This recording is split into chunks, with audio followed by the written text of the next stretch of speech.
राधा स्वामी जी। मन को वश में करने का तरीका। मन को वश करके प्रभु चरणों में लगाना बड़ा ही कठिन है। शुरुआत में तो यह इसके लिए तैयार ही नहीं होता है।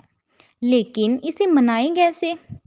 एक शिष्य थे, किंतु उनका मन किसी भी भगवान की साधना में नहीं लगता था और साधना करने की इच्छा भी मन में थी। वे गुरु के पास गए और कहा कि गुरुदेव, मन लगता नहीं और साधना करने का मन होता है।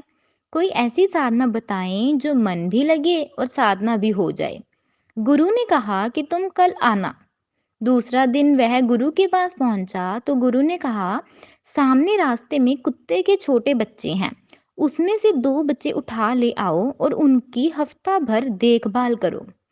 गुरु के इस अजीब आदेश सुनकर वह भक्त चकरा गया, लेकिन क्या करे, गुरु का आदेश जो था। उसने दो पिल्लों को पकड़कर लाया, लेकिन जैसे ही छोड़ा वे भाग गए। उसने फिर से पकड़ लाया, लेकिन वे फिर भाग गए। अब उसने उन्हें पकड़ लिया और दूध रोटी खिलाई। अब वे पिल्ले उसके पास रमने लगे। हफ्ता भर उन पिल्लों की ऐसी सेवा यत्न पूर्वक की कि अब वे उसका साथ छोड़ ही नहीं रहे थे। वह जहां भी जाता पिल्ले उसके पीछे पीछे भागते। यह देख गुरु ने दूसरा आदेश दिया कि इन पिल्लों को भगा दो। भक्त के लाख प्रयास के बाद भी वह पिल्ले नहीं भागे।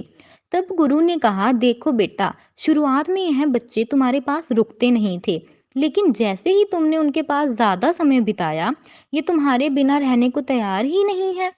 ठीक इसी प्रकार खुद जितना ज्यादा वक्त भगवान के पास बैठोगे, मन धीरे धीरे भगवान की सुगंध आनंद से उनमें रमता जाएगा।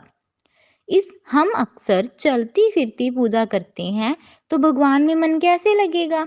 जितनी ज्यादा देर ईश्वर के पास बैठोगे, उतना ही मन ईश्वर रस का मधुपान करेगा और एक दिन ऐसा आएगा कि उनके बिना आप रह ही नहीं पाओगे। शिष्य को अपने मन को वश में करने का मर्म समझ में आ गया और वह गुरु आज्ञा से भजन सुमरन करने चल दिया। राधा स्वामी जी।